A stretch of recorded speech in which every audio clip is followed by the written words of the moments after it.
हाल फिलहाल एकदम conflict avoid करके आए हैं ईरान से। अरे हाँ भैया, आप ईरान से वापस आए ना भाई, क्या सीन चल रहा है अभी वहाँ पे?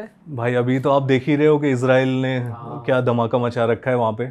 तो आपको पता था वॉर होने वाली है इसलिए आप निकल के आए हो, या फिर क्या सीन था, या आप रेस्क्यू होके आए हो, क्या मेरी सीन? किस्मत अच्छी थी भाई, सही बोल रहा हूँ मैं, किस्मत अच्छी थी। केवल 3 दिन बाद ही वॉर स्टार्ट हो गई, जिस दिन मैं ईरान से निकला।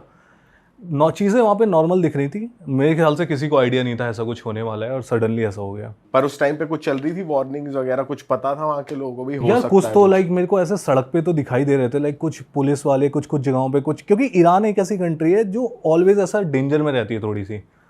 तो फॉर एग्जांपल जैसे वहाँ पे हर समय ना सिक्योरिटी कंसर्न रहता है। जब मैं लास्ट टाइम, अच्छा ये मेरा सेकंड टाइम था, इससे पहले मैं एक बार ईरान गया था। तो जब मैं अफ़गानिस्तान से बॉर्डर क्रॉस करके ईरान पहुँचा, तो बॉर्डर पे तो उन्होंने निकाल दिया मेरे को। जब बॉर्डर से थोड़ी देर आगे चले हम लोग 7-8 किलोमीटर दूर, तो एक चेक पोस्ट पड़ता है। एक भाई था मेरे साथ, वो भी अफ़गानिस्तान में घूम रहा था, तो उसके पास वो अफ़गानी कपड़े पहन रखे थे उसने, एकदम प्रॉपर जो सलवार कमीज़ होती है ना। तो मैंने उससे कहा कि भाई एक काम करे, सलवार कमीज़ उतार दे भाई, पैंट वैंट पहन लेते हैं अपन, नॉर्मल जगह कंट्री में जा रहे हैं वहाँ पे। कह रहा नहीं नहीं कोई दिक्कत नहीं है। उसने पहना, मैं तो निकल गया। उसको देख के उन्होंने रोक लिया कि क्या चक्कर है भैया। फिर बैग में हमारे कैमरा देख लिया उन्होंने। अब भाई बैग में उसने उसको रोक लिया, पकड़ लिया। मैं ना गाड़ी में टैक्सी वाले के साथ साइड में खड़ा हूँ, वेट कर रहा हूँ कि वो आएगा थोड़ी देर में। आधा घंटा हो गया, पौन घंटा हो गया। मैंने कहा क्या हो गया? फिर मेरे को दिखाई दिया भाई पुलिस वाले हाथ वाथ पकड़ के ले जा रहे हैं उसको। अरे फिर अरे भाई बहुत खतरनाक, मेरे तो एकदम मतलब परेशान हो गया। मैंने कहा ये क्या हो गया भाई, कहाँ ले जा रहे हैं इसको? अंदर ले गए उसको, फिर उससे पूछताछ कर रहे हैं। तो थोड़ी देर बाद निकला, बाहर आया, फिर अंदर बुलाया। गर्मी इतनी ज़्यादा कि भाई एकदम लाइक जून जुलाई का मौसम चल रहा है, एकदम पसीने पसीने बंदा हो रखा है। कहाँ पर है, फेमस बंदा है, नाम नहीं लूँगा उसका। तो कहाँ पर है वो खड़ा हुआ, और वो ऐसा नहीं है कि वो पहली बार मतलब गया, वो बहुत घूमा हुआ है लाइक खतरनाक कंट्रीज़ में। मैंने कहा कुछ तगड़ा ही पंगा हुआ होगा जो ऐसा हुआ है।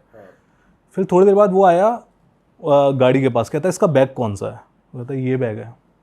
कहता है अच्छा। उसने मेरे को देखा, कहता है कि तुम उसके साथ हो? मैंने कहा हाँ भाई मैं मुझे अंदाजा अनफॉर्चुनेटली यस। अनफॉर्चुनेटली फॉर्चुनेटली, अब भाई दोस्त है यार, चाहे कुछ भी हो, मुसीबत में है तो साथ में रहेंगे और क्या। तो मैंने कहा चलो ठीक है। तो वो कहता तू भी आ जा भाई, तू भी अपना बैग ले आ जा अंदर। वो आया भाई, उसने भाई हमारे क्या नाम है फ़ोन देखना स्टार्ट किया, पूरा एक एक चीज़ देख रहा है। कह रहा है यहाँ क्यों गया, यहाँ क्यों गया, रशिया कौन जाता है, ये कौन जाता है? उसके बाद कहता है अफ़गानिस्तान क्या करने गया था? उसमें तालिबान के साथ फ़ोटो देख रहा है। लाइक मैं तो इंटरव्यू वगैरह लिए थे तालिबान के, तो उनके साथ फ़ोटोज़ वगैरह भी थे। तो उसने बिठा के फिर भाई जो मतलब इतने सवाल पूछे, ये सब तो वो पूछा। इंग्लिश में कम्युनिकेट कर रहे थे? बिल्कुल नहीं भाई, हल्का हल्का बस दिखा रहे थे दिस वॉट, और जब हम अंग्रेजी में जवाब दे रहे समझ नहीं रहे। और वो लोग मुझे लगता है नेशनलिस्ट, मतलब पता नहीं क्या है उनके अंदर कि वो इंग्लिश शायद जानबूझ के नहीं बोल रहे थे। और वहाँ पे सबसे गंदी चीज़ कि आपका वीपीएन के बिना कुछ काम नहीं करता। तो अब आप वहाँ पे ट्रांसलेटर क्या यूज़ करोगे, या फिर आप अभी बॉर्डर क्रॉस किया है तो अब तो सिम भी नहीं लिया आपने इतनी देर में। भाई फिर वो बहुत देर तक उन्होंने हमें पूछा, मतलब बहुत परेशान किया। तो थोड़ी देर बाद आप उसने बोला, ये बता सकते हो कि यूट्यूब खोल के उनको दिखा सकते हो? वो कोशिश कर रहा था लेकिन यूट्यूब चल नहीं रहा था। ओके। तो मैं तो वही चाह रहा था, मैं यूट्यूबर, अब वहाँ पे यूट्यूब भी नहीं चलता। तो आम आदमी हो तो यूट्यूब देखता होगा। हाँ भाई आप कौन सा एक्सपीरियंस लेने अफगानिस्तान के बॉर्डर से ईरान जा रहे थे? आपको क्या चुल पड़ी, आपने क्या देखा ऐसा इंटरनेट पे कि मुझे वहां जाना है? यार भाई ऐसा था कि अफगानिस्तान में का प्लान था, अफगानिस्तान का ईरान का वीज़ा पहले ही ले रखा था। सोचा था कि ईरान जाएंगे, क्योंकि ईरान के बारे में काफ़ी सुना था। लोग बोलते थे कि इतना मतलब कंजर्वेटिव कंट्री है, थोड़ा ये है वो है। तो हमने सोचा जाके देखते हैं कि एक्चुअल में ईरान में क्या सीन है। तो पास में ही था तो ईरान निकल गए। फिर भाई उन्होंने बहुत मुश्किल से हमें छोड़ा। फिर लास्ट में ना मुझे लगता है उन्होंने हमारे फ़ोन में या फिर लाइक लैपटॉप में कुछ तो उन्होंने इंस्टॉल किया, क्योंकि पहले बहुत सवाल पूछे, फिर हमारा लैपटॉप गैजेट्स अंदर रख के फिर हमें बाहर भेजा। फिर थोड़ी देर बाद अंदर बुला के कहते हैं okay I am sorry you can go. Sorry बोला? हाँ सॉरी बोला। और इसका मतलब ये है, मुझे ऐसा लगता है कि उन्होंने कुछ इंस्टॉल किया। और साथ में जो भाई था वो तो हनुमान चालीसा पढ़ने लगा भाई, सब मजाक नहीं कर रहा हूँ, वो हनुमान चालीसा पढ़ता है। मैंने कहा भाई शांत हो जा।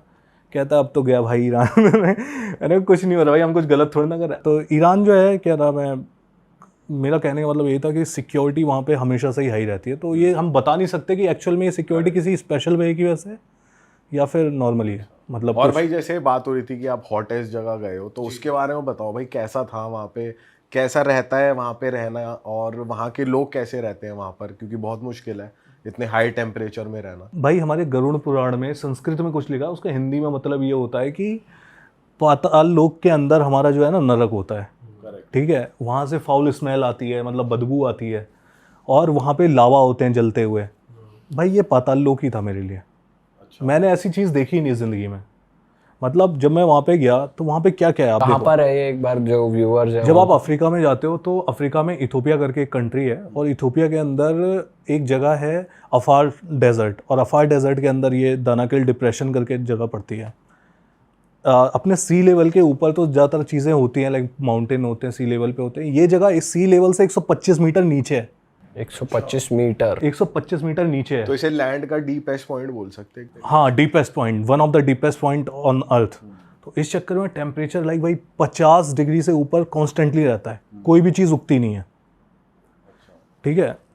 मतलब ऐसा इतनी इतनी ज़बरदस्त जगह है कि वहाँ पे नेट जियो ने ये बोला कि भाई ये तो वर्ल्ड की सबसे हॉस्टाइल जगहों में से एक है, और मार्स में लाइफ कैसी दिखेगी इस चीज़ को देखने के लिए वहाँ पे रिसर्च चलती रहती है साइंटिस्ट की। तो जब मैं वहाँ पे गया था, एक तो मतलब मैंने ये देखा कि पहले हम नॉर्मली जैसे हम यहाँ पे दिल्ली एनसीआर में रहते हैं, हमें गर्मी लगती है यार, हमें सोचते हैं यार कि 30-40 डिग्री यार बहुत गर्म हो गया, कैसे रहे हैं यहाँ पे। और वहाँ जाके पता लगा कि लोग तो 50 डिग्री से ऊपर में सर्वाइव कर रहे हैं। कोई पंखा एसी भी नहीं है वहाँ पे, कुछ नहीं है, और धूप यूवी रेज इतनी हाई है, कुछ उगता नहीं है, वहाँ पे लोग रह रहे हैं। वहाँ पे लाइव लावा की लेक्स हैं, उन लेक्स से स्मेल आती रहती है पूरी, जैसे जैसे टॉक्सिक स्मेल आती है ना, सल्फ़र की, क्लोराइड की, ये सब स्मेल उड़ती रहती है वहाँ से। तो वो एरिया कितना बड़ा है भाई? जैसे आपने बताया कि 125 मीटर आप वो नीचे है सी लेवल से, तो वो एरिया कितना बड़ा है? वो एरिया काफ़ी बड़ा है। मतलब जो वो पूरा एरिया डेजर्ट के अंदर आता है, उसमें बहुत बड़ा एरिया है। लाइक ऐसा वो स्पेसिफिक एरिया नहीं है, वो डेजर्ट के अंदर बहुत तरीके की जगह हैं। जैसे ये एक पार्ट है उसका, एक जगह लाइव वोल्केनो चल रहा है, लाइक उसमें आग लगी हुई है, आग के लपटें उठ रही है, वहाँ से भी टॉक्सिक स्मेल आ रही है। तो जब हम लोग गए थे तो वहाँ पे क्या नाम है, रात के टाइम पे हमने वहाँ पे वॉक करके हम लावा वगैरह देखा, हमने वहाँ से धुआं निकल रहा था। और जब वापस आए तो वहाँ पे 1 किलोमीटर दूर ही ऐसे छोटे छोटे ना पत्थर को एक के ऊपर एक करके वहाँ पे एक छोटी सी हट बना देते हैं, वहाँ पे सोते हैं। अब भाई मैं सोच रहा ये तो या तो ये हट गिरेगी या ये जो धुआं आ रहा है ये मार देगा, सुबह जिंदा बच गए तो। अच्छा, एक दिन आप रुके वहां पर? हाँ, रात तो को ये रुके कैसा हमने। टूर होता है? किस लोगों के साथ जाना पड़ता है? कुछ कपड़े पहन के जाना होता है? कुछ बताओ कैसे जाते हैं। भाई ये जो ट्रिप है ना, ये आप सोलो ट्रिप भी अकेले नहीं ले सकते हो, क्योंकि ये वहाँ पे पहुँचना बहुत मुश्किल है। वहाँ का लैंडस्केप इतना ज़्यादा हार्श है, इतना डेजर्ट है, इतनी चीज़ें आपको देखने को मिलेंगी कि मतलब आपका दिमाग एकदम वैसा हो जाएगा। तो वहाँ पे आपको एक ट्रैवल एजेंसी हायर करनी होती है। वहाँ पे फिर वो आपके साथ एक 4x4 व्हीकल लेते हैं, उसमें फिर आपके साथ एक कुक जाता है, सारे सर्वाइवल इक्विपमेंट जाते हैं, उसके साथ आपके साथ एक वो जाता है बॉडीगार्ड जाता है, जिसके पास बंदूक वगैरह भी होती है, क्योंकि आइसोलेटेड एरिया है बिल्कुल, और ट्राइबल लोग रहते हैं वहाँ पे। आपको नहीं पता कौन आपको बीच में लूटने की कोशिश करेगा, क्या होगा। तो इस तरीके का ट्रिप रहता है, तो उसके लिए काफ़ी प्लानिंग करनी पड़ती है। कितने लोग गए थे आपके साथ ग्रुप में? मेरे साथ 5-6 लोग और थे, और सारे बाहर के ही थे, लाइक अमेरिकन्स थे और कुछ ब्रिटिश लोग थे। ठीक है, तो कुछ वो आपको डूज एंड डोंट्स बताते हैं? डूज एंड डोंट्स बताते हैं कि लाइक मतलब हमारी सारी इंस्ट्रक्शन को आप फॉलो करो, इधर उधर ज़्यादा, जैसे हमने आपसे बोला है, अगर आप नहीं फॉलो करते हो तो मतलब it can be harmful for your health. आप मतलब वो थोड़ा सा डाउन प्ले करते हैं, टू बी ऑनेस्ट, क्योंकि अगर वो आपको ज़्यादा डेंजरस होकर बताएंगे तो आप मतलब थोड़ा डर जाओगे, मना भी कर सकते हो। तो मेरा तो ये कहना है कि लाइक अगर आप वहाँ पे जाते हो तो लाइक आपको थोड़ा गैस मास्क वगैरह भी लेके जाना चाहिए, क्योंकि हम तो सर्वाइव, क्योंकि बताते हैं कि 20% जो लोग वहाँ पे जाते हैं ना, हीट स्ट्रोक की वजह से बीमार पड़ जाते हैं, या फिर डेथ भी हो सकती है अगर आपकी बॉडी कंडीशन सही नहीं है तो। और जो वहाँ पे लोग रह रहे हैं वो क्या खाते हैं, कुछ उनका लाइफस्टाइल? वहाँ पे क्या होता है कि वहाँ पे जो लोग रह रहे होते हैं ना, उनको कहते हैं अफार लोग होते हैं, ठीक है। वहाँ पे खाने के लिए कुछ उगता तो है नहीं, तो गवर्नमेंट की एक गाड़ी आती है हफ्ते में एक बार, तो वो सामान छोड़ के जाती है वहाँ पे, वही वो लोग खाते हैं। बकरी खा लेते हैं, जैसे ज़्यादातर मीट ही खाते हैं सब, जो बकरी होती है, और थोड़ा बहुत अनाज गवर्नमेंट दे के जाती है तो वो हो जाता है। और बच्चियों की जो शादी है वहाँ पे, जो छोटी बच्ची हैं, उनकी 13 साल की उम्र में शादी कर देते हैं वो लोग। अच्छा। तो बहुत सारे लोगों की शादी के बाद ही मौत हो जाती है बच्चियों की, या फिर बच्चे पैदा करने के मतलब जब वो प्रेग्नेंट होती है तब उनकी डेथ हो जाती है। तो वो इस टाइप का सीन वहाँ पे रहता है। और बल्कि और एक आदमी कई शादियाँ कर सकता है। अच्छा, ये तो ट्राइबल में तो बहुत ओपन होते हैं वो लोग शादी, और ये एक्स्ट्रा मैरिटल और ये वो। हमने तो ये भी सुना है एक ट्राइब है जो वेलकम में ही गेस्ट को अपनी वाइफ ऑफर कर देते। मेहमान नवाजी में आ जाओ, खातिरदारी। नामीबिया में हिम्बर ट्राइब है, वो मिट्टी वगैरह पूरे बालों पे लगा के रखते हैं। हाँ, आप गए हो वहाँ पे? मैं हिम्बर ट्राइब नहीं गया हूँ, लेकिन इथियोपिया में काफ़ी ट्राइब्स थी, जैसे मुर्सी ट्राइब है। वहाँ पे क्या स्ट्रेंज ट्राइब्स हैं? मुर्सी में जैसे वो अपनी लिप प्लेट पहनती है इतनी बड़ी बड़ी, अच्छा, वो जो को फाड़ के। हाँ हाँ हाँ। आपने देखा होगा भाई वो। तो वो बात करते हैं आपसे जब आप जाते हो, तो क्या लैंग्वेज गैप होता है या? वो लैंग्वेज गैप होता है थोड़ा सा, क्योंकि वो ट्राइबल लोग हैं, वो लैंग्वेज नहीं जानते हैं। उनकी ट्राइबल लैंग्वेज भी, अब एक तो कंट्री की लैंग्वेज है वहाँ पे जो अमेरिक बोल रहे हैं, कई लोग तो वो लैंग्वेज भी नहीं जानते उस कंट्री में बोलने वाली, वो केवल ट्राइबल लैंग्वेज जानते हैं, बिल्कुल लोकल। अच्छा। तो वो आपसे बात नहीं कर सकते, और आप बिना गाइड के जा नहीं सकते उधर, क्योंकि अगर आप बिना गाइड के जाओगे, एक आउटसाइडर हो, आपको नहीं, वो खतरा समझ के आपके साथ कुछ भी कर सकते हैं।